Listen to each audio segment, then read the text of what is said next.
Welcome into a live edition of the KC Laboratory presented by Emprise Bank. Member FDIC, our amazing partners in Possible here at KC Sports Network.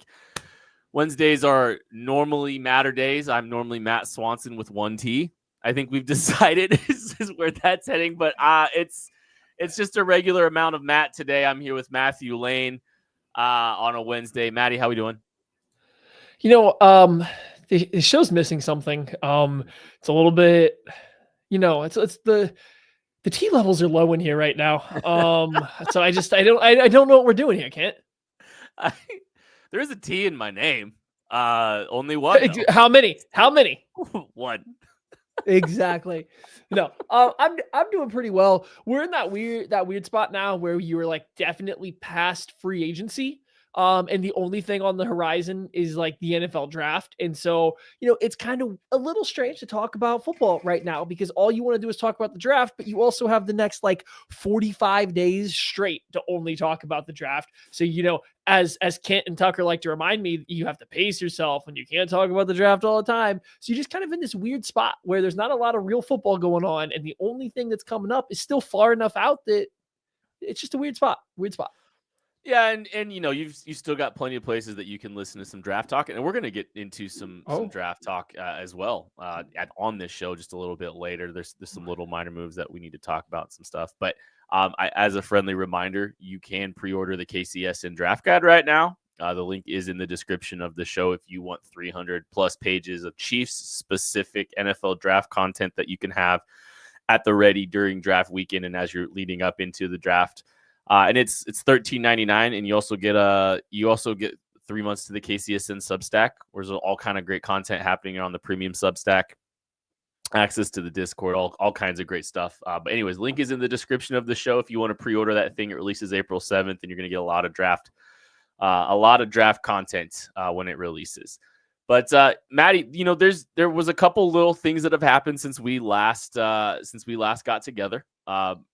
Some moves announced over the last 24 hours, both with the Chiefs and with some players moving on. And we'll start with a move that's not, a minor move for not the Chiefs 2025 roster, although this guy keeps finding his way back. But Micole Hardman has moved on and signed a 1-year deal with the Green Bay Packers. I don't know. Were you a little surprised that Micole didn't find his way back to KC, or did you kind of expect him to go elsewhere? I did not expect him to find his way back to Kansas City. I thought Nico Remigio stepped into his place and did a pretty good job in essentially the role that Micole Hardman was being used as a returner. I think as a receiver, they now have a handful of players that can do exactly to do the things that Micole Hardman was being kept around to do, and they all do them a little bit better. So yeah, I didn't really feel like there was a spot on this team. And like, while you maybe want Micole Hardman around for like, I've heard people reference his veteran presence, leadership in the room of younger guys, talking about like how to practice with Patrick Mahomes, how to do X, Y, and Z. And all that sticks with me is how many times we had to hear and watch stories about how Patrick Mahomes had to continuously yell at him to get him to practice the right way. Like, yeah, I'm not saying he didn't learn over the 6 years or whatever he's played with him, but man, I don't know if there was ever enough of that leadership to justify a roster spot on Micole Hardman. So I am glad he is off somewhere else to have a chance to be a return man, to maybe make a depth player along the receiving core, because I just really didn't see a use for him in this Chiefs team and the way it's currently set up.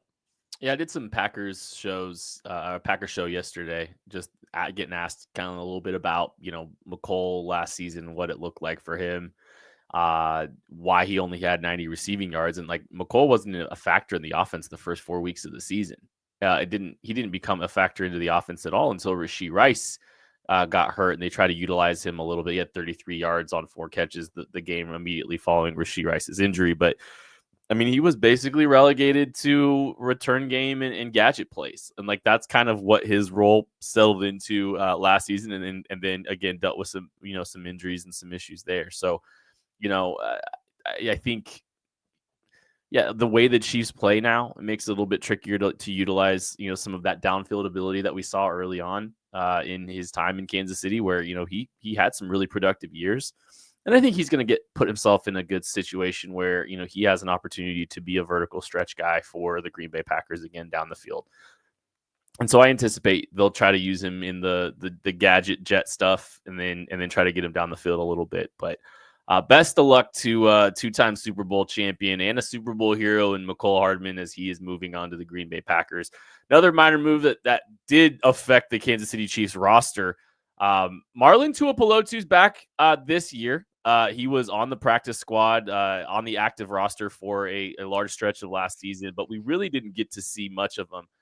But when you're looking at this team and you're looking at players that can play a one tech, play a nose, you're looking at, he's got NFL experience. He's got the most NFL experience, I believe, on the roster at the nose tackle position now at this point, even though he really didn't see a ton of active time on the roster in 2024. Yes, you are in fact speaking truths. He has played 510 NFL snaps on the defensive side of the ball. He has played 61 of them for the Kansas City Chiefs. So hey, he I think that Denver game is probably doing a lot. It was the Broncos game, doing some, yeah. But he did play 2 games, and it wouldn't have been 61% just from that game, or 61 snaps from that single game. So, another time somewhere in the year, and I could not tell you which game it was, he played some snaps for the Chiefs at nose tackle. Yeah, sure. This is where we're at, right? This defensive tackle room doesn't have a lot of guys. I don't think it's a coincidence that Derek Nottie has been signed to the Jets, and then this signing comes in a couple days later. I do not think that it's a coincidence that Nottie is now off the market, and now is when the Chiefs announce Marlon's signing coming back to the team. It kind of just feels like he was their backup plan to not getting Derek Nottie to come back, who was probably, another version of a backup plan to somebody else that they got priced out of relatively quickly. Tuipulotu played the last 2 games of the season. So there you go. Season. So he played 13 defensive snaps, trending up against the Pittsburgh Steelers, then 48 in that final game. But I think the only reason it's even notable to me, I think, is just because of the lack of defensive tackle depth that this team has. And we're not talking about Siaki Ika very much. We're not talking about Marlon Tuipulotu much. There's not a ton of experience there, but you wonder, they keep racking up some of these nose tackle types. Fabian Levette, there's 3 young guys that are all 25 and younger that are now there. It makes you wonder if they're trying to occupy one of those active 53-man roster spots with one of those players. Maybe 2 of those players at the nose tackle position. Still no great answer yet. You're still if you're talking about how the nature of the roster, I don't know if this is roll out and play ready along the interior. And I don't think Tuipulotu changes things. It just adds another body in that competition along the interior. And it does feel like this philosophically is a move that this team, does try to employ though, right? It feels like, what we've seen the last few years, they don't spend along the interior outside of Chris. And you just kind of wonder, there's probably not a big free agency signing coming along the interior. It doesn't feel like there's no big people to sign left. So no, I don't think that there's one that is coming on the interior. It's the same thing they do every single year. They kind of just flirt around with having Chris Jones be the leader of a room with a bunch of guys that I think can do a good job of fulfilling a very specific role. The problem is they then have to ask them to play well outside that role. And it's not like they're relying on Derek Nottie or Mike Pennell to be pass rushers, to be these complete defensive tackles. Just these guys have a very narrow scope of what they are very good at on the football field. And it would just be nice to see them branch out from that. It doesn't feel like that is their goal, right? You look at their defensive tackles they have. Siaki Ika seems like another guy with a very shallow scope of what he's allowed to, or what he can do. Same thing here with the signing. And then you look at Jerry Tillery. There's a little bit more versatility there, especially with his alignment, but still at the end of the day, he's kind of like a gap shooting, penetrating sub rusher. They can move around a little bit, play a little bit of 3-tech. They just keep adding a bunch of defensive tackles that kind of are good-ish at one thing, and they're going to have to ask them to play a lot of snaps unless they go out of their way to address this in the draft, which is a very high possibility. It's just, it's been a while that they've been going down the same plan of attack, and Chris Jones isn't getting any younger. So eventually it would be nice to have him some help, so it's not all on his shoulders every single time.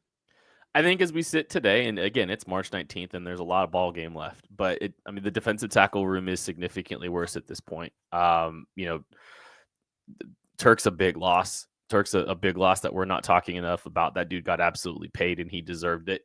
Very productive year, and the flyer. It's literally Chris and a bunch of flyers right now.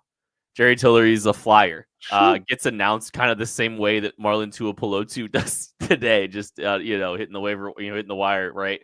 So Tuipulotu and Tillery flyers. You've got flyers in Siaki Ika. There's just a lot of flyers on this roster. There's not a ton of stability next to Chris Jones, and so I don't know. It doesn't feel like there's a huge move coming along the interior. I'd like to see them, to bolster it. And I think it definitely points to them needing to address interior defensive line at some point in the draft, probably pretty early would be my guess. We're going to take a break and we'll be back right after this.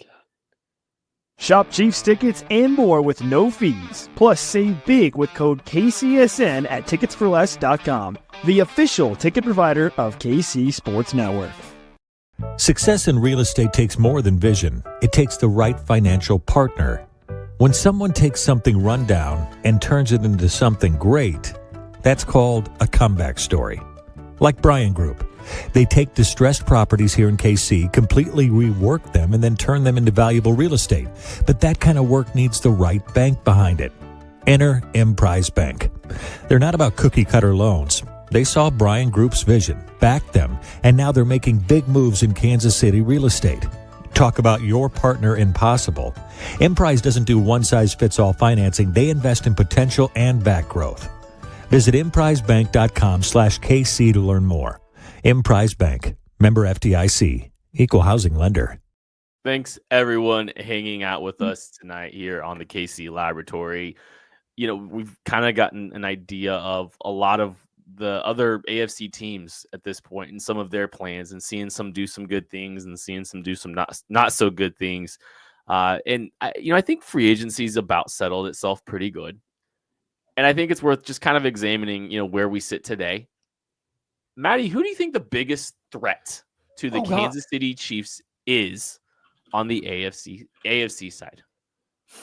I guess it's the Buffalo Bills, seeming they are the team that can beat them in the regular season and the team that seems to play them the closest in the playoffs year over year. They're pretty consistently a thorn in the side of the Chiefs. I don't think the Bills did anything to get worse this offseason. I don't know if they got substantially better, but they added some depth. Yeah, let them know, dogs. They added some depth along the defensive line to get a little bit, I don't even say better, just get a little bit more dynamic, I guess, by bringing in some defensive tackles. They switch out Von Miller for Joey Bosa. So if he's healthy, that's probably an improvement over what Von Miller is now. They got Michael Hoyt in there. They got some guys. So I understand what the Bills' plan of attack was going into this offseason, and the fact that they are able to come out, not lose any major pieces, maybe get a little better on the defensive line. Yeah, they still have some holes, especially on the defensive side, they have to fill out. But I think they did a pretty good job, at least keeping status quo of being the Chiefs' biggest rival going into the season at the very least. They have not lost one compensatory eligible free agent to this point. So they really haven't lost anything of value, right? So there's not been a ton of exits in Buffalo. They've done a really good job, I think, of making sure to try to keep their players in-house. And so like they seem to be trying to sign some of their players that they believe could be ascending to not top market deals, but like just below, like a tier below, like, trying to take care of some of these, Greg Rousseau, like they're trying to take care of some of these players and paying them early and get them, hopefully at a value and hopefully on an ascending deal, kind of what they hoped they were getting with Ed Oliver. I think Ed Oliver's paid. I think he's justified, the contract that they paid him, but it wasn't like a slam dunk, kind of move either. But that's kind of been, I think, their priority here is just making sure that, that they keep some of their guys in house. But yeah, they've done it. They've done a good job with adding some pass rush. They've done a good job, I think, just continuing to build up front. And, they got Joey Bosa, who is a giant wild card. And I've seen some Buffalo people talk about, hey, if they play him on a snap count and maybe just put him on ice till December and let him start cooking then, and help manage his workload and have him ready for the home stretch. Like, I've heard worse ideas, right? There's worse ideas out there than that. And I think, granted, both defensive tackles they signed are also suspended. So, like, I don't know if they can not let Joey Bosa play. They might have to actually field a defensive line that can play, and seeming the two of the players that they signed are both suspended for physically enhancing drugs. Just worth noting that Joey Bosa maybe needs to play. Yeah, that's a good point. They both Michael Hoyt and Larry Ogunjobi both got popped for 6 game suspensions right after signing their deals. I'm sure the Bills probably knew it was coming. No. They only knew about one of them. Which one was it? I forget which. But Bean said that they knew about one of them and not the other. So one of them apparently did catch them for a little bit of a surprise. But they knew one was coming down the pipeline. So that made it even funnier that they knew about one but not both. That is kind of funny. But yeah, I think we have the right team. I think it's still the Buffalo Bills, and I think, adding some depth along the defensive line. There's still a draft to go. Didn't lose a ton of their key pieces. And going from Matt Collins to Josh Palmer. Yeah, I was going to say that. Like, I think that's an improvement. Like, and Matt Collins played a pretty big role for that team, being a blocker and then like a vertical threat for Josh Allen. I think Palmer's a better player than Matt Collins is. So just making that 1-to-1 substitution is an improvement. They do lose Amari Cooper, who didn't play a big role for them, but like, I think that protected Shakir from having to play outside and do everything. It protected Keon Coleman from having to be ready right away. So like, they need those guys to step up. But like, generally speaking, I don't think you can see anywhere where this team necessarily got worse going into this next year. What do you think about what Baltimore did? Like, how do you feel? They about did what nothing to this point? Yeah. Well, I mean, nothing big, right? Just, they lose Brandon Stevens, Patrick McCarry, Malik Harrison. Those are the big moves. They lose some of their depth pieces. They bring Cooper Rush and DeAndre Hopkins into the mix. Like, they really haven't done all that much. Taking care of Ronnie Stanley was a big deal, but like, it doesn't seem like they've done much in the way of adding new talent to their roster either. Yeah, I mean, they did even less than like I think the Bills did overall, and like, yeah, they lost some pieces, I guess, but nothing that I think should matter. They do have to replace Stevens and the aggregate of what's on the roster, or based on somebody in the draft, but that's fine. Like, they have only a few holes they have to go fill. They're a team that's pretty good at filling holes throughout the draft, and then also letting very good players fall to them, and then just taking the highest player on the consensus board. They're one of those teams. It's very annoying, and so. I don't know. They're in the exact same spot. I think they're just kind of running it back saying, hey, our offense was really good last year. Let's try it again. Our defense can be better. And it was better once we started playing Kyle Hamilton as a true safety and not as a slot overhang defender. So let's just try it again and see how we can do throughout the whole year as our defensive coordinator really finds his footing going into this next season. So I get what they're doing. I get them essentially trying to run it back. The only thing that annoys me about the Ravens offseason is some people are going back now and retroactively watching DeAndre Hopkins and saying, oh, he still had something with the Chiefs. They just didn't use him very much. He's still getting open. He's still X, Y, and Z. And I'm like, no. Can he still be useful? Can he still find a soft spot in zone? Yeah. If you want to pin a ball on his back shoulder while he's covered, if he has a chance to catch it, absolutely. Can he make some plays for you? 100%, especially in the red zone. But like, the way people have talked about like him maybe being able to provide something because he's still this super sure-handed contested catch wide receiver. Like, I don't know, man. He looked like a guy to me that has to focus way too hard on moving, not great, but just moving anymore to be what he ever once was. So it's just, people that are Ravens fans, if they find this at any point in time, or you're trying to check in on the Ravens, I don't know. I would just like hang off on like having high expectations for DeAndre Hopkins. Like, I think that guy might just be done. What do you? I've been thinking about this. Like, what do you think people's perceptions of the Chiefs offseason is from the outside? Bad. Yeah. Oh, bad. I mean, the Chiefs, the season's over, so I kind of like dial back in a few more like national podcasts and stuff like that now, just as I'm going through things. And nobody has very nice things to say about what the Chiefs offseason has. And nobody's bearing them either, but like the outside perception from national media podcasts just comes to see like, they're a little bit worse than they were last year. And that's been this case for the last like 4 years for the Chiefs. So like, eventually it's going to catch up to them. Like, people acknowledge that they'll still probably be a very good team. It's just, people don't think that they have really done anything to get better going into this season. And they do think that the Jalen Moore sighting's a relatively big risk. It is a big risk, is what it is, because it is. Yeah, A guy that's played less than a full season in the National Football League. sure. But I was just thinking about that because I don't know how often we always walk away satisfied like entirely with the roster, and yet again, this team won 15 games last year, and Joe Tooney played left tackle. So it's hard to win the offseason. To make the Super Bowl, your team has to be good. If your team is good, you don't have a lot of cap space to spend. It's really hard to have sustained success and have big, exciting off seasons. Like those are two things that don't really mesh well together. So you go back and look at the Patriots, the entire meme about Bill Belichick doing nothing in free agency and just laughing at other teams was because like they couldn't, most of the time, they couldn't actively go do anything and make a big splashy free agency haul. So like, I understand the concept that the Chiefs can't do a lot. I do think, like you said, we're never going to be fully happy. I do think the perception is the Chiefs have these holes and they're not effectively trying to fill them. And other teams in the AFC are trying to effectively fill the holes that they have. I think that seems to be more the bigger picture of what people think outside of Chiefs fans. Feels like the Broncos have been getting a lot of love.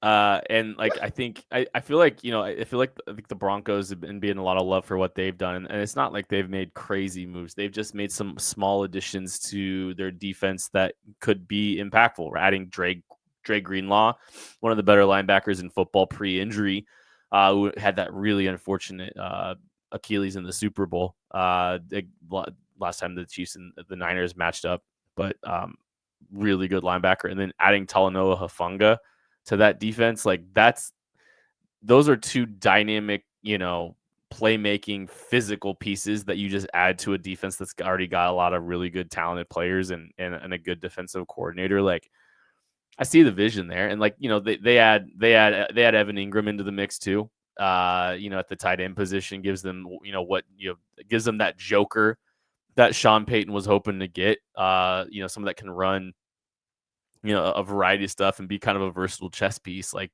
there's your tight end version of a joker there too. Like I feel like that, it's still Bo Nix.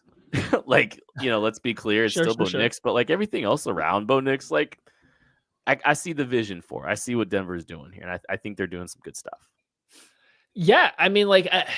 They didn't make the biggest splashes, but I think the pieces that they added make sense for what that team was and was trying to be last year. And they didn't really lose any significant pieces that they weren't in position. Like they lost Cody Barton at linebacker, but you mentioned it. They brought in Dre Greenlaw. They lose Javonte Williams at running back, but they had just drafted Audric Estime. And it sounds like they might be in the market for drafting a running back pretty early in a very good running back draft class. So like, they didn't really lose anything from what this team was last year. They added some pieces that make sense if they can continue to gel. Like, yeah, I think the Broncos generally had a pretty good offseason. Heck, it's going to take a while. This is similar to the Chargers last year. I think the Raiders had a pretty good offseason the way they went about it. Do I think they're contenders right now? No. So I know this is kind of a weird spot to put them in, but just getting Pete Carroll in there and Geno Smith and like just the way they went about things, like I think 2-3 years from now, we're going to be looking at the Raiders and be like, oh, that was the offseason where they kind of started to turn it around. So like I think they did a pretty good job within the division, but are you ready for the big one? Are you ready to have the talk? Yeah, let's do it. I think I know where you're going. I'm so sad that Matthew Hamilton isn't here to join us for this conversation.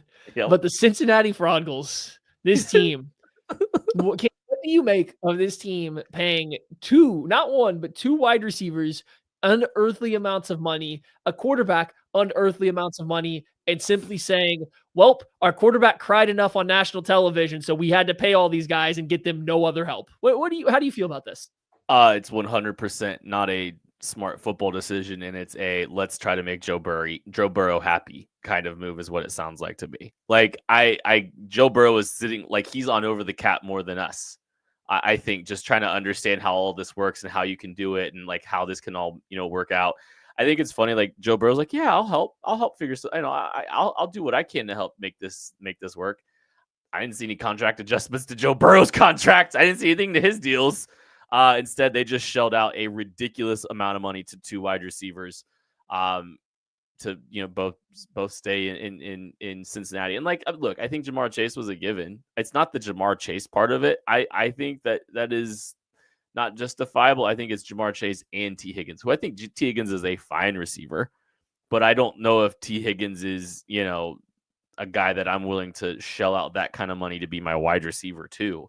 This is 100% like I think a move to just make Joe Burrow happy, and it's going to come at the expense of literally the rest of their team.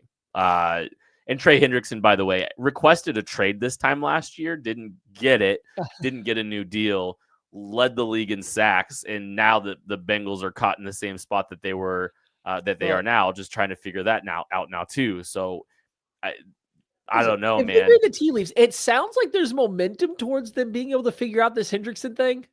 This year, it seems like we might be trending that way. And if they figure that out as well on top of this, I do think you have to give them a little hat tip to say, at the very least, hey, you guys finally spent some money. Those TVs that you sold off during the watch party in the stadium paid off. And now you guys were able to spend some cash and bring guys around. Boy, I struggle to see how this is the avenue to creating a Super Bowl winning team. I really do. Here's the funny thing. They are running back a 9-8 football team. They're basically running back last year's failure of an organization, like just absolute failure. They were third in the AFC North, and they're just like, you know, okay, we should get more expensive now. Right, but I mean, like, you got to understand, they got rid of Big Lou, their defensive coordinator, so certainly he didn't have anything to do with them getting to the Super Bowl the one time that they did, along with all the defensive pieces that they have lost the majority of since then. No, It definitely wasn't that. So him being gone is now going to be a net positive, as they've also bled talent on that side of the ball. I don't think this is the way to go about winning a Super Bowl. I also, sometimes, you're a small market team. Sometimes maybe it's not always about winning a Super Bowl. Sometimes you're selling tickets. You got a happy fan base because they got this guy that they think is cool in Joe Burrow. They have these wide receivers that they think are fun. And when they're all playing together, it looks fun. It sells tickets. It gets people in the stands. It makes people want to watch them. Maybe you don't care if you win a Super Bowl. Maybe you just care if people tune in to watch and you get to make a little bit of money. I don't know. I've heard worse ideas about why you think that you can spend that much money on a quarterback and 2 wide receivers and no other pieces of your team. It's just hoping you draft well. And they have 5 guys drafting. They literally have 5 players running their entire scout department, or 5 people. Yeah. It's because of cost. I don't know, man. And I think you have a good point. It might be 4 now. With that much money they shelled out, they might have had to fire one of them scouts. It might be down to 4. Keeping Joe Burrow happy is probably a priority, and they will sell tickets and they will score a lot of points. They just may not be good, especially in a division that continues to get harder and harder. This is the toughest division in the AFC, one of the toughest divisions in football, if not the toughest division in football. But at least you're paying $1 bajillion to your wide receiver too. I don't know.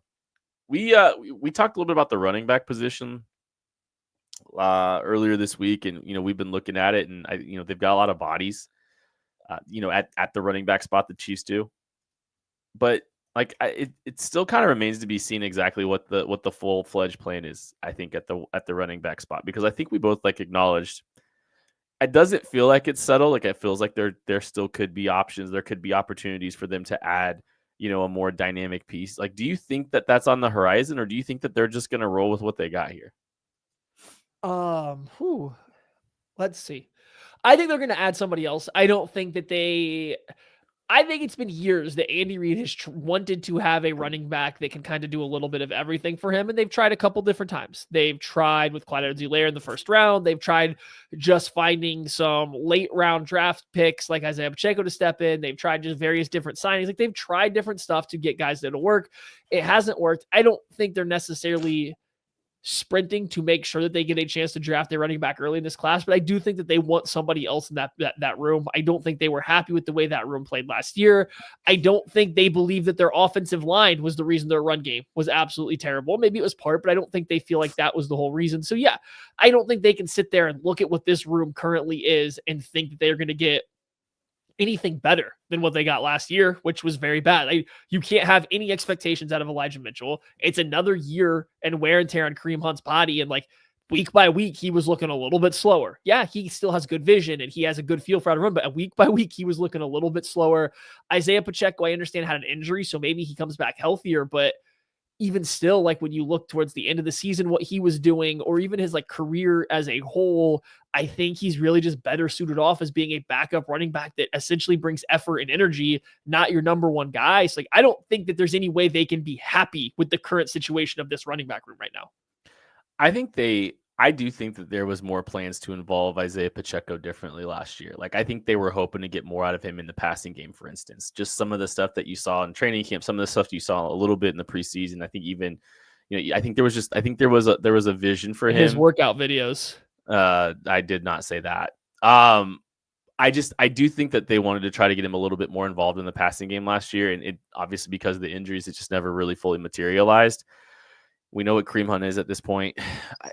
I don't know if you can really. It is still thin the more you think about it, because Kareem Hunt did look like he was struggling late in the year, and then Elijah Mitchell with the injuries, and I think the Chiefs are hoping to catch J.K. Dobbins in a bottle again this time around. A guy that they believe in. Like, I think they're just hoping, a guy with good tape in this league. They're hoping, catch lightning in a bottle there. I'm just curious how early they're willing to do it. I'm curious how early they're willing to go running back in the draft. Like, I do think that drafting a running back in this class makes a ton of sense because of how deep it is. I'm just fascinated to see how early that they go. And I do think, if you told me the over under was 2.5 running backs before the Chiefs pick at 31, I'd have to think pretty hard about it. I could see a team. I think 2.5. Yes, I think Genty. I think Genty and Hampton are gone before the Chiefs draft. Yeah, no, that's 2. I would struggle to see a third that would go in round 1. I'm not saying it can't happen. It doesn't feel like in a historically strong running back class would be the year that you would want to maybe attack extra running backs early on. In terms of like where the Chiefs will go with it, I mean, this is more of what my general question was when I kind of pitched to put this in the rundown. Do the Chiefs care? Do the Chiefs care to have a better running back?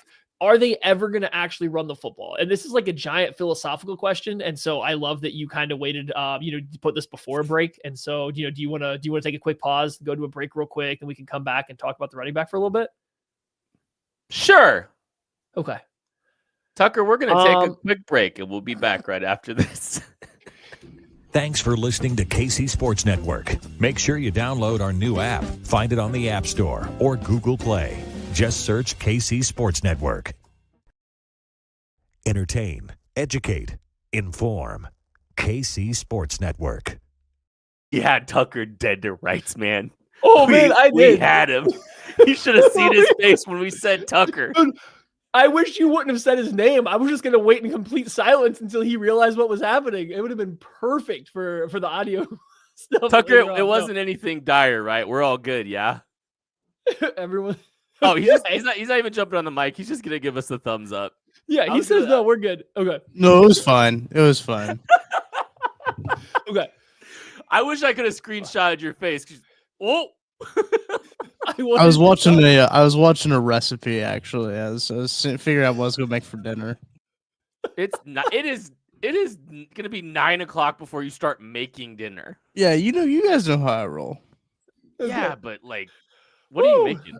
What are you having? I don't know yet. I'm trying to figure that out. Well, he's watching recipes, Kent. What were you thinking about cooking? I don't know. Ham and cheese. I don't know.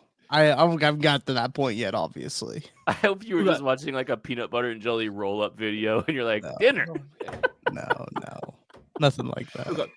Just all right, philosophically, what's the plan? What like philosophically running back? Like, what are you thinking? Right. I have some thoughts. Well, yeah, no, it's just like, okay, the NFL has trended towards a significant too high structure, right? Like they're trying to take away the passing game from all these new quarterbacks that have come in, and they started beating the brakes off of the cover 3 stuff, which was essentially just a way to get an extra player down in the box to stop the run, because that's what everybody was doing beforehand. So it's all cyclical, but right now we are in the era of defenses catching up to offenses, doing all of this pre-snap, post-snap motion, playing with lighter boxes, playing 2 deep safeties, essentially daring teams to run the football at them.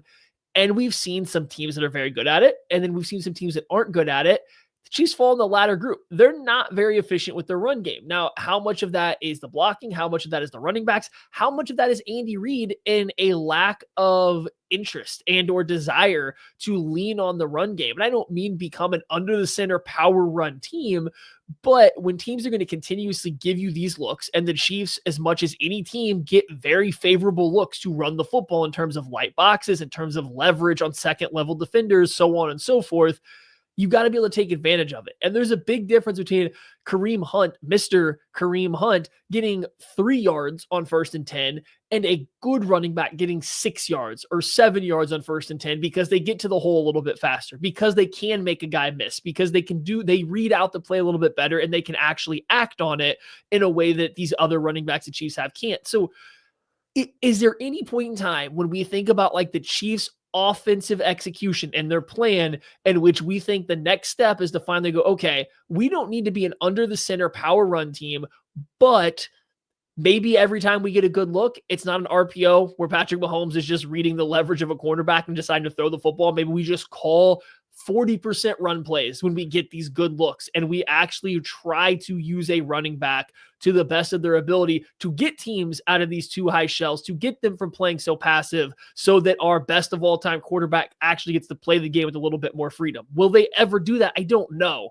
But man, the teams are making it really hard for me not to say run the ball more. I don't like to be that guy, but teams are making it really hard, especially against the Chiefs, to not just be like, just try it. Do you think that teams would welcome the ball coming out of Patrick Mahomes' hands now in the run game? Like, you see what I'm saying? Like, depends on who is it though. To Isaiah Pacheco, absolutely, which is why the Chiefs don't do it. If it was to, as somebody put in the chat over here, if it was to Saquon Barkley, no, I don't think they would. I mean, would they? I don't think they would welcome it. I think that they'd have to pick and choose. You would have to play tendencies. Do the Chiefs like to run the ball here, or do they like to pass the ball here? You no longer get to play just one way and then collapse on the other. There is no way a team is going to sit there and give Saquon Barkley the rush lanes the Chiefs had to work with last year. There's zero chance. I don't care. You could add every Hall of Fame wide receiver to go play with Patrick Mahomes, and they're not going to give Barkley those rush lanes that the Chiefs were getting last year. It's just, you as a defensive coordinator, as a defender, you can't do that because you have no chance. So you got to find a balance. And the problem is, I don't think with the Chiefs' current slew of running backs, they are ever going to find that balance, because nobody on this team in the backfield strikes even one iota of fear in the way a Saquon Barkley does, the way a Derrick Henry does. You don't have to be that good. In a way, Jahmyr Gibbs does. I know I'm like, these are early first round picks, but just good running backs in this league right now put a certain level of fear or respect into a defense that nobody on this team does. It's just Andy Reid has to accept that fact, and I don't know if he ever will. And I think that determines how early they would go for a running back. Yeah, if we want to go all the way to a Saquon, like, sure. That's not happening, though. The Chiefs aren't getting Saquon. The Chiefs aren't even probably going to be positioned to get at least the 2 best running backs in this class. And I think the thing what Patrick Mahomes rules apply here, too. Are teams just happy and content to sit in too high and let the run beat them a little bit more, too? Like, how hard is it to get the Chiefs or get them out of too high because Patrick Mahomes is the quarterback? Okay. I think that's something you've got to think about a little bit too, right? Sure. I mean, you look at the Bills, like the Bills ran the ball better, but I still think teams were content to sit in too high a little bit more. You know what I'm saying? So it's just like these are the things which offense was better? Bills. Okay. I agree, by the way. You're right. Yeah. To run them out of too high, you're right. It probably takes somebody they have no ability to get. A Barkley, Henry, Bijan Robinson, guys they have no chance to get. But how effective? Like, tell me when I get to a running back that wouldn't be effective enough if teams stayed in too high that the Chiefs offense could go from where it is now back to the top 5 because of the running back. Jonathan Taylor, like that level of player. Yeah. Jahmyr Gibbs, Josh Jacobs, Kyron Williams. Maybe this is where it starts to get a little dicey. Chuba Hubbard. Aaron Jones. Like, now you're getting into a level of player that probably doesn't like completely change, not the math, but like how overall good the offense is. But I'll tell you what, those guys are significantly better than what they ran out last year. So maybe it doesn't impact how much too high safeties look. But now, again, that 1st and 10 3-yard run is now a 5-yard run. It's a 6-yard run. And it's just more consistent. So I don't know. I wonder, and I don't know what the Chiefs will do. I just wonder if there will ever be a time where Andy Reid looks at it and says, okay, we can't West Coast ourselves out of this defense that we're seeing all the time. Maybe we actually do get a talented running back to lean on rather than my scheme to get guys open in the receiving game. We no longer need screens and flood concepts to be the extension of the run game. Why don't we just use the run game? It's a fascinating question, and it's definitely something that will be worth looking at in the draft and how aggressive and intentional they are with the running back position. Because there's three lines of thinking really. There's we're gonna draft one high and we're gonna try to get Travion Henderson or Quinshon Judkins. There's we're going to let the board speak to us, and when value falls at the running back position, we'll take it when we think there's value falling to us at running back. And it's just kind of letting the board speak to them and taking talent as it hits. And then there's like, you know what, we're going to just prioritize other positions for a little while. And, maybe we'll look at a running back at round 4 or later. We're going to take a day 3 running back is what we're going to do. Like, I think those are the lines of thinking. And I think what they do will kind of tell you how big of a deal the run game was or wasn't to, their self-scouting to kind of close out, to kind of close out the offseason for them. I'm curious to see what it looks like. It's been very modest moves to this point. I can tell you that much. So, I mean, even bringing back Kareem Hunt, it was a little bit surprising to me, not because he didn't have a good year, but just because he didn't look like he had much of anything to close out last season. So, and here's another interesting little stat. Like people, we all like to make the jokes. Andy Reid and the Chiefs don't run the football. And Andy Reid's not a big runner of the football. Last year was his highest percentage of run plays called since he has been, or not since, but since Patrick Mahomes has been the starter. Every year since 2020, they've ran the ball more and more. Like they've ran a higher percentage of run plays. Now, part of that goes with being winning in games. The more games you win, the more likely you are to run the ball down the stretch to run the clock out and stuff. But I don't think it's a coincidence that every single year they're running the ball a tiny bit more, a tiny bit more, a tiny bit more as teams try to make you run the ball a tiny bit more, a tiny bit more, a tiny bit more. Now, they still stay in the bottom. They went from being bottom 5 in terms of run play percentage to last year they were 23rd. So it's still not like they're climbing up the ranks or anything, but they are trying to run the football a little bit more than they used to, during the heyday of the, really drop back and let it fly. So I don't know. I just wonder what that looks like with the better running back. I don't know if it even necessarily equates to a lot more runs, but it can be to a lot more efficient runs. And that might just be enough to take you from a fringe top 10 offense to a definite top 5 offense. Again, you said it. Look at what the Bills did. Just look at how good James Cook was for the Bills. And I don't think he's a star running back or anything, but he's vastly more dangerous than anybody the Chiefs have had over the recent years at running back. What does a guy of that caliber look like? Even though they don't run the ball a ton, what does that caliber of running back look like for the Chiefs? And what kind of ultimate impact does he have? I don't know. I would just really like them to try that at some point in time rather than keep running out these guys that maybe they're okay. This was a very hot week for mock drafts. A lot of mock drafts came out, I think, as free agency settled. I actually posted a full 7-round mock draft on the KCSN Substack. You can go check that out, kcsn.com, and see who we picked there. But I can't wait to see who the Bucs drafted in round 6. I didn't do a full 7 for the Chiefs. Slacking. I'm not a psycho.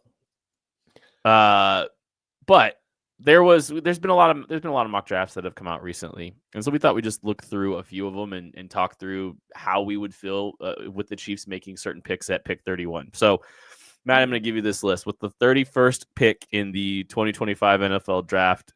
Daniel Jeremiah gives the Kansas City Chiefs left tackle Josh Simmons out of Ohio State. How are you feeling if that happens? I get it. I don't think he should fall that far if he was healthy.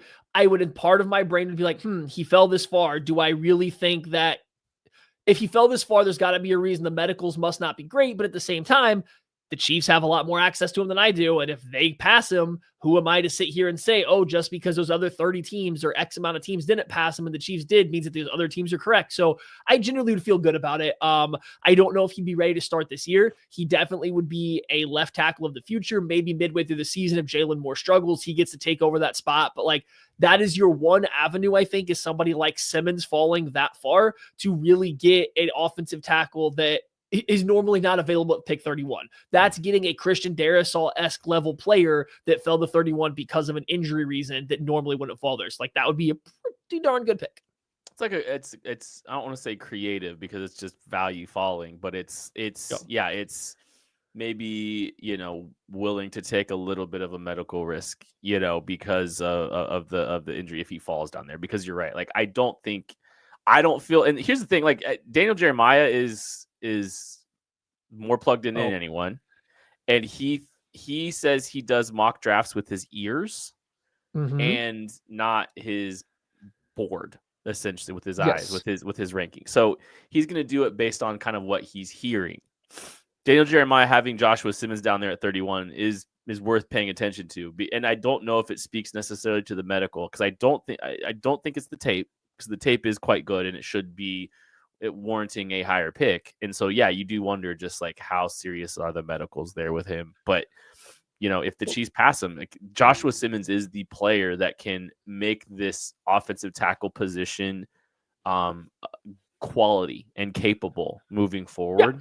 And I think that's such a win for this team if they're able to get that out of him. For sure. And I want to do the DJ thing real quick. When Daniel Jeremiah does a mock draft for the Chiefs, like different teams are all different, right? But if you look at his history with the Chiefs and like what, not like specifically with the team, just like how he mock drafts for them. No, I'm not going to sit here and tell you that he gets all these picks player accurate. He's really good at nailing down the Chiefs positions that they draft, though. And I haven't done this for every team, so maybe he's good at just as good at every team. But I went all the way back to 2022 because if we remember before that, there was they traded out of the first round picks. That makes it kind of weird. In 2022, the Chiefs ended up drafting Trent McDuffie and George Karlaftis. If you look through DJ's mock drafts leading up to it, after they made the Tyreek Hill trade, he had them getting a wide receiver and defensive end, a wide receiver and defensive end, and then they drafted a corner and defensive end. So he didn't get both positions right, but he was dialed in on defensive end the entire time when he was going through his mock drafts there. You go to the next season, they draft Felix Anudike-Uzomah. He had them go Brian Brzee, D tackles, okay, Nolan Smith, edge player, Will McDonald, edge player. Last one, he put an offensive tackle and Darnell Wright that went top 10. So, okay, maybe a big whiff on the player value there. But again, 3 defensive linemen mocked to the Chiefs, 2 of which are edge players. What do they draft? An edge player. Last year in 2024, Devontae Walker, wide receiver. Troy Franklin, wide receiver. A.D. Mitchell, wide receiver. A.D. Mitchell, wide receiver. What position did the Chiefs take in round 1? Wide receiver and Xavier Worthy. He's pretty dialed in. Whatever he hears, and maybe it's just other teams saying what they think. Maybe he's just deducing very basic common needs to the Chiefs, and he's just doing a good job at it. I don't know, but he has been pretty dialed in on the position that the Chiefs are going to go for in the draft. So far this year, I've looked back and looked. His mock drafts have had the Chiefs looking at James Pierce Jr., defensive end out of Tennessee, Josh Connerly, offensive tackle out of Oregon, and then now Josh Simmons, offensive tackle out of Ohio State. And that one is after the Jalen Moore signing. He's still stuck with tackles. So that's 2 times he's had a tackle to him in these mock drafts. Just something to note. If that 4th one comes out and it's another offensive tackle, maybe the Chiefs are still doing a lot of work on him then. I don't know. It's just he's been pretty dialed in on their position. So it's just he's one of the guys that I do keep a good eye on who he has the Chiefs taking in round 1 because of his track record. Oh, you're muted. With the 31st pick in the 2025 NFL Draft, Mel Kiper has the Kansas City Chiefs taking Kelvin Banks, the offensive tackle out of Texas. Another kind of surprise where I think you've seen him be considered a little bit higher, but starting to maybe slide a little bit in the perception of some of the outlets out there, probably more as the scouts are getting involved. What would your take on Kelvin Banks, the Texas tackle, being the pick at 31? How the flip did he get here? That's my thought. I don't think Kelvin Banks is like a perfect, like awesome tackle prospect, but especially in this draft class, he's a tackle prospect that definitely goes before 31. He doesn't have significant holes in his game. Some people might think he's a guard because of just the way he's built and how he can move and stuff like that. And so you have teams that maybe have tackles but need interior help could also look at him to play inside. So I don't know. I just don't know how he gets here. That would be a very weird one if he was still on the board for me. Like, yeah, I would very much enjoy it. I think I said to you in a private chat though, before a DM, Kelvin Banks just doesn't excite me. Just the way he plays doesn't do it for me. He's not exciting. He doesn't do a lot of the stuff that I like from offensive linemen. I don't mean in a bad or good way. Just the way he plays is kind of boring. And not in the, I don't know. I can't really explain. I can't put my finger on it. I'm not excited to watch Kelvin Banks play a left tackle, but I think he is good and belongs going pick before pick 31 in a draft. I think you're right. And still a pretty young kid too. Like I don't understand. Yeah, I don't understand why he would be there either. Yeah, Just what's the hole? And like I see people say, "Oh, he's more of a guard," but when I watch him, I'm like, I don't know. His feet can move, his hands are fine. Like I don't get where the dislike for him is. And it's coming from somebody that doesn't find him exciting to watch as a left tackle. I just don't understand why people dislike him to a much default of 31. Very odd. Do you think Kelvin Banks would take over for Jalen Moore day one, or do you feel like this is more of a 2026 draft pick too? Ooh, that's a good question. I think there's a chance, but I don't know if I think it's like for sure a sure thing. Kelvin Banks is not a developmental tackle, but he has stuff that he has to work on. He's still relatively young. Yeah, he has a lot of SEC starting experience at Texas for the 3 years, but he's still relatively young. I do think he has some stuff that he could continue to work on. So maybe it would be similar to Simmons. It's a midway through the year. If Jalen Moore struggles, I could see him working into, but I don't think that you're necessarily hitting the ground on day one with a Creed Humphrey situation where it's just, oh no, this guy's the dude. He's getting in there right now. I say that he was that at Texas, and I know college is different, but as an 18-year-old or whatever at Texas, they said from day one, you're the guy. So maybe he could do that again at the NFL. And again, this just goes back to I don't understand why he would fall this far other than he's just not super exciting as a tackle to watch. I don't know. That was one of the things. It's like even Simmons, like you're probably looking at 2026 more than your 2025. And maybe that is the price you pay to get the tackle situation finally fixed, maybe that's it. And if so, like, hey, cool. If it gets fixed, that's great. So like maybe that is, a sacrifice you make to just maybe not get the most out of your first round pick in 2025 because you know that you're going to have, the tackle position hopefully resolved in moving forward. What did you say? I did want to answer this question from Brian. Or not a question, but his comment. No, sorry, my internet crapped out, but I also wanted to answer this real quick. And left tackle is supposed to be consistently boring. Yes, I agree that your offensive lineman shouldn't be like something that your eyes always want to go to. But when you specifically focus on them, I still like to watch offensive line play. And when I watch certain tackles in a draft class or even the NFL, I like things about them. I love the way their feet move. I love how quick they are, their balance, their body control, just different things, their power. Like you can latch on to different stuff and love watching them play. Last year, the tackle from Washington, Troy Fatano, who went to Pittsburgh, you couldn't watch him play left tackle and not think he was a fun watch. Like he was exciting to watch because of the technique he used and stuff like that. Kelvin Banks just isn't that. Even specifically focusing on him, looking for the mundane technical aspects of left tackle. And I'm not saying it's bad. It's just the way he plays is relatively boring. It's a lot of catch technique. It's a lot of just running his feet just enough to push guys up the arc. It's not necessarily punching and jabbing and controlling the space in the way that we think of when you're talking about extension and keeping a guy away from you. He just kind of latches onto them, runs their feet up the arc. And I'm not saying it's not effective. It's just not exciting, even from a super technical offensive line level of play. And I think that creates like this weird dynamic when people try to grade him is they're like, oh, I don't love his punch. I don't love his feet. I don't love his flexibility. I don't love his mobility, but none of that ever shows up in a negative on the field. And I think it just creates a funky dynamic. And that's why some people don't like him as much, but why I would also be happy if he was the pick at 31. I want to burn through a couple more. I won't talk as much for the next, I promise. With the 31st pick in the 2025 NFL draft, our pal Nate Tyson, Charles McDonald pick Matthew Golden, the wide receiver out of Texas. Sure, have fun. Why not? Have fun. Okay. I think more Texas-based wide receivers for the Chiefs. What could go wrong?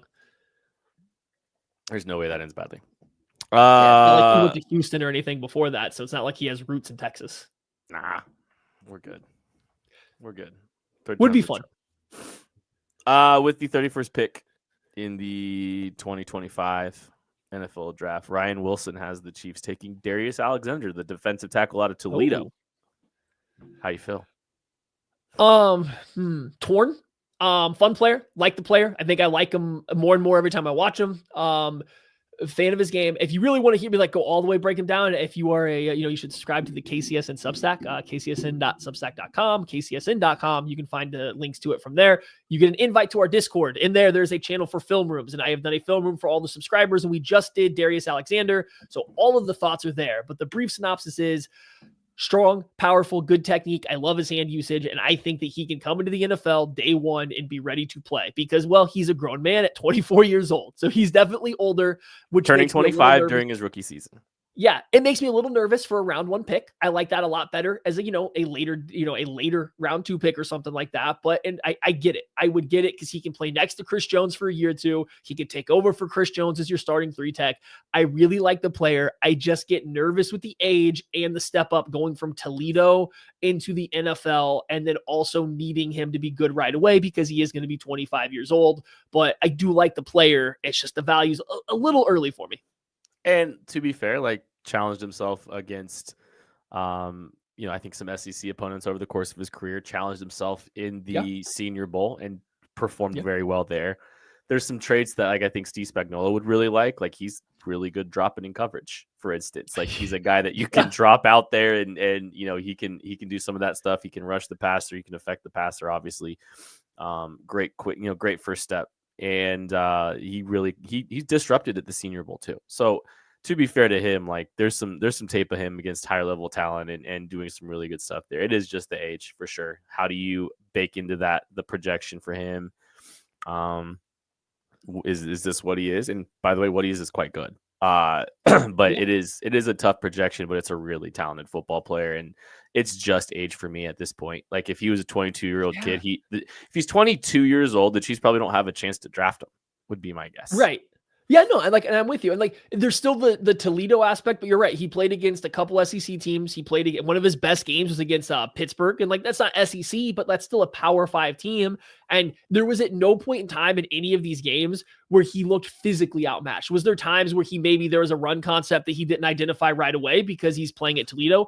Sure. Are there times where maybe I think his conditioning could be a little bit better again because he's playing at Toledo? Sure. But he was never physically outmatched. This is very much a Braden Fisk type situation last year for me, where it's just this guy's probably ready to step in and play right away. We just didn't get to see him go do it for a full season at the Power 5 level. So I do think that that's got people sleeping on him a little bit more.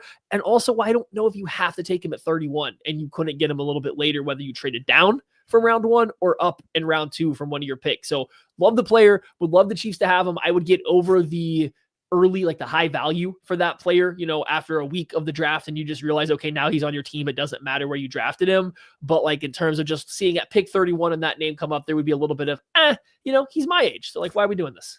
He is not your age. Do not mislead our audience any more than you already have over the last 5 years of you pretending to be in your 20s. That is going to do it for this episode of the KC Laboratory. Thank you all so much for listening, watching, supporting. We love you. We appreciate you. We'll catch you later. So young, so pliable.